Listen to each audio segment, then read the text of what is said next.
auguste 2025 astronómovia objavili malý asteroid s názvom 2025 PN7, ktorý už približne 60 rokov potichu sprevádza Slnko po takmer rovnakej dráhe ako Zem.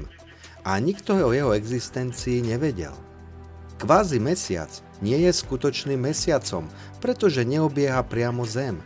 Namiesto toho sa pohybuje po podobnej obežnej dráhe okolo Slnka, pričom z našej perspektívy sa zdá, ako by okolo našej planéty vykonával slúčky. Unáša sa popri nás už 60 rokov od 20.